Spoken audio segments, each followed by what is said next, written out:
Good morning বন্ধুরা, SD লাইফে তোমাদের সবাইকে স্বাগত জানিয়ে চলে এসেছি আরেকটা নতুন ব্লগ নিয়ে। কেমন আছো তোমরা সবাই?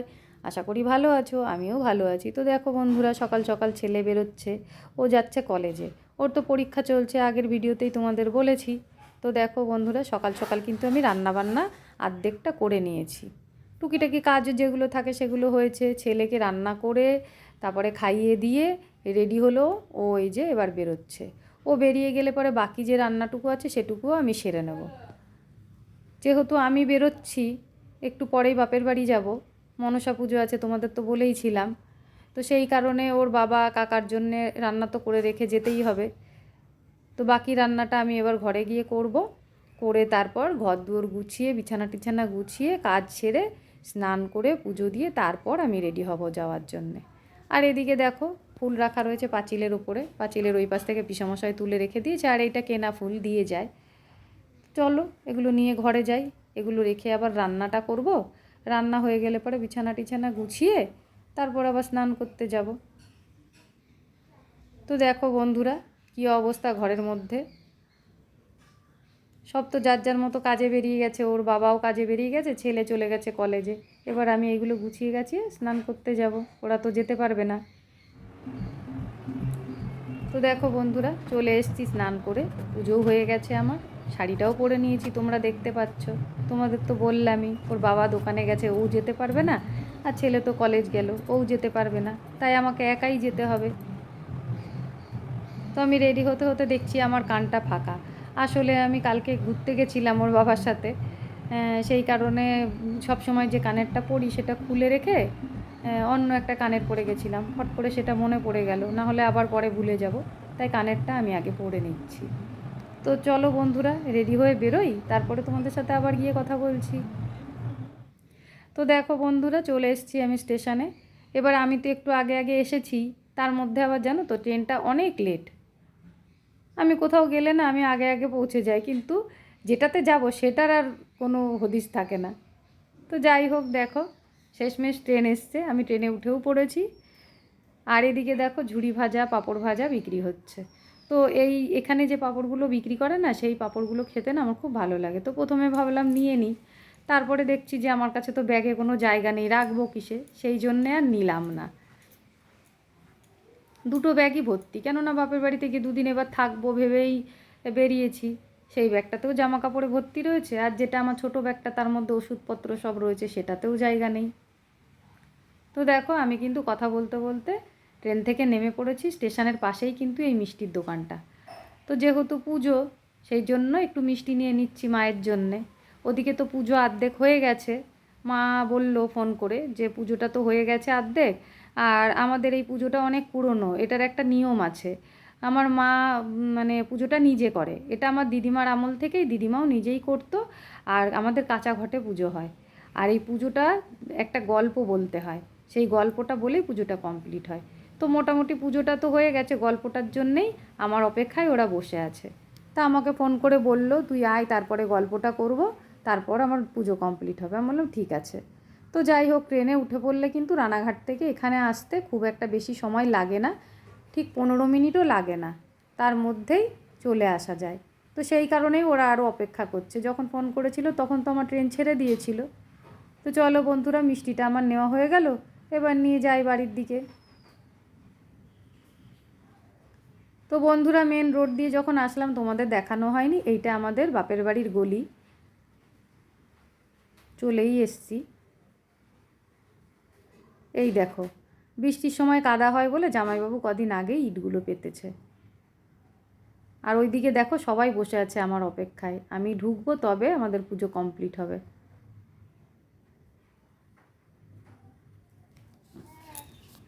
কিরে, কখন আসলি? এসেছি তো অনেকক্ষণ, তোর ওয়েট করছি, তোর তো খবরই নেই। কি করব, দেরি হয়ে গেল।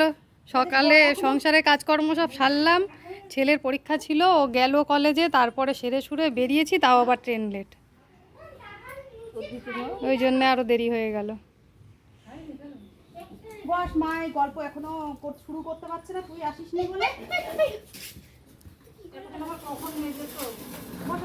নাও চলে এসছি তো, এখন শুরু করো।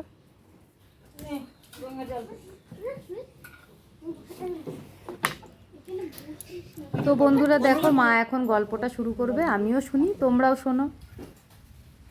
এক রাজার 7 রানী ছিল। তা মাস সংক্রান্তি মনসা পুজোর দিন 7 বউ গঙ্গায় যাচ্ছে স্নান করতে। তো এক বউ বলছে আজকের দিনে আমার বাবার বাড়ি লাটা মাছ পোড়া ভাত খায়, আর এক বউ গল্প করতে বলতে বলতে যাচ্ছে আজকের দিনে আমার বাবার বাড়ি চিড়ে মুড়ি খায়, আর এক বউ বলতে বলতে যাচ্ছে আজকের দিনে আমার বাবার বাড়ি এই করে। করতে করতে সব রাস্তা দিয়ে গঙ্গায় যাচ্ছে স্নান করতে। এর মধ্যে রাস্তার মধ্যে কাঁচা রাস্তা তো মাটি, সব গর্তে গর্তে জল বেঁধে বেঁধে রয়েছে, তার মধ্যে দুখানা ল্যাঠা মাছ কিলবিল কিলবিল করছে। এখন ওই রাজার ছোট রানী ছোট বউ ওই মাছগুলো ধরে কলসির মধ্যে করে ধরে দিচ্ছে, নিয়ে এসে তারপরে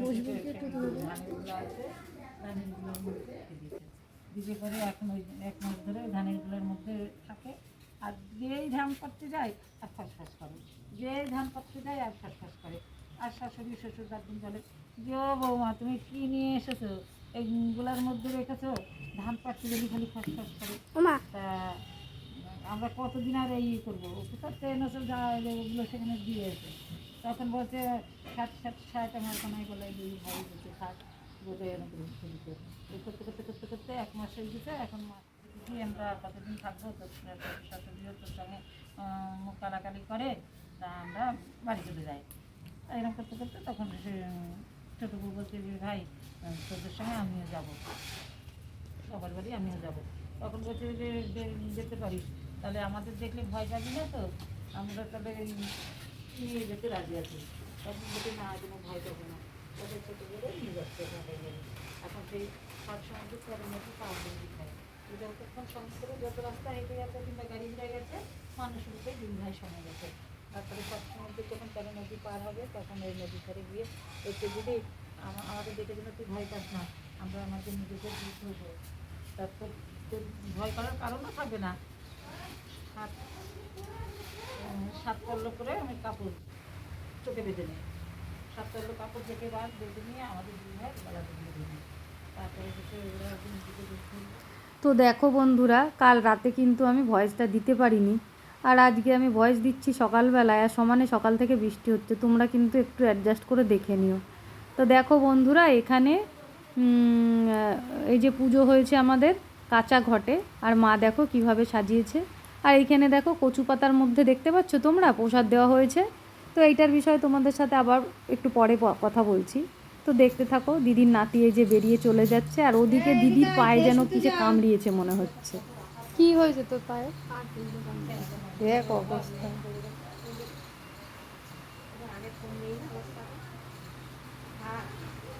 কি লাগালি?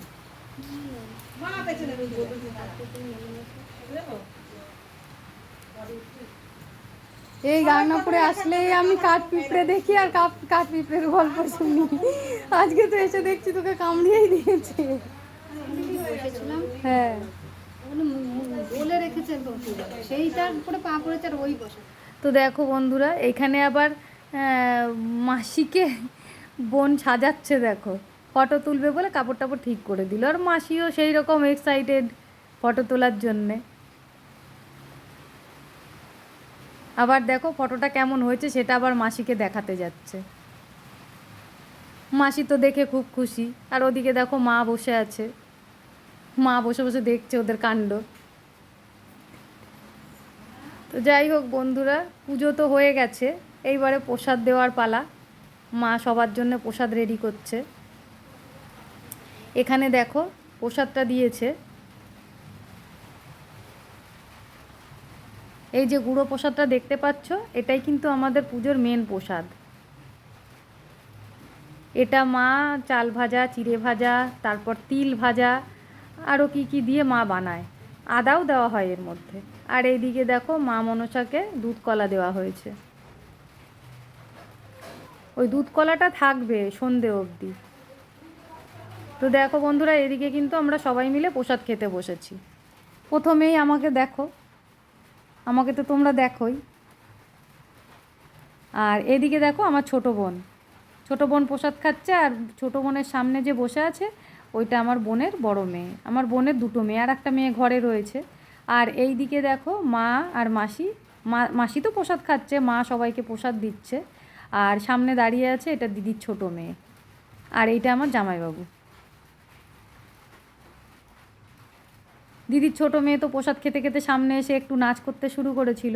তা আমি বললাম আর একটু ভালো করে নাচ, তো আবার একটু ভালো করে নাচলো, আনন্দ পেয়েছে। তো যাই হোক, এখানে দেখো এই যে পাতার ব্যাপারটা তোমাদের বললাম, কচু পাতা, সেই পাতার প্রসাদটা আমরা সবাই আগে প্লেটে তো প্রসাদ খেয়ে নিলাম। আর এই প্রসাদটাই কিন্তু মেন, এইটা নিয়মে দিদিমার আমল থেকেই চলে আসছে। আমরা এইভাবেই দেখছি পুজো দিতে। আমার দিদিমা যখন মারা গেছে তখন আমরা খুব ছোট, একদম মানে তখন জ্ঞানও হয়নি। তো জ্ঞানের পর থেকে এইরকমভাবেই আমার মাকে পুজো দিতে দেখে আসছি। আর মা আমাদের সেই সময়কার গল্পও বলে, এই পুজোটা নাকি অনেক পুরনো, তো সেইভাবেই চলে আসছে। তো বন্ধুরা, আমরা তো প্রসাদ টোসাদ খেয়ে সব ঘরে চলে এসেছি, খাওয়া দাওয়া হবে এবার। তো আমাদের বাড়িতে জানো তো এই মনসা পুজোর দিনে রান্না নেই, মানে সকালবেলা সূর্য উঠে গেলে আর রান্না করা যাবে না। তো সেই জন্য মাসি ভোরবেলায় 4টের সময় না 3টের সময় উঠেছে, উঠে রান্নাবান্না করে রানাঘাট থেকে যেন এইসব রান্নাবান্না আমার মাসি টেনে এনেছে। ভাত করেছে, আলু সেদ্ধ দিয়েছে, তারপরে ডাল সেদ্ধ করেছে, এগুলো করে আমাদের জন্য নিয়ে এসছে। বলছে যে রান্না যখন নেই মেয়েরা এসে কি খাবে, তো আমি এখান থেকে রান্না করে নিয়ে যাই। তো ওই নিয়ে এসেছিলো বলে আমরা যাই হোক এখানে বসে ভাত খেতে পাচ্ছি আজকে দুপুরবেলায়। আর না হলে হয়তো মাকে রাত্রেবেলায় রান্না করেই জল ঢেলে রাখতে হতো। তো যাই হোক বন্ধুরা, চলো খাওয়া দাওয়া করে নিই। তো খাওয়া দাওয়া হয়ে যাওয়ার পর তো রেস্ট নিলাম। সন্ধেবেলায় এই দেখো বোনরা চলে যাচ্ছে বাড়ি, আর আমি তো দুদিন থাকবো বলে এসেছি, সেই জন্য আমি আর গেলাম না। তো বোনরা যেহেতু বেরোচ্ছে, তো মা বলল চল আমরা একটু এগিয়ে দিই, তো ওদেরই এগিয়ে দিতে যাচ্ছিলাম আমরা।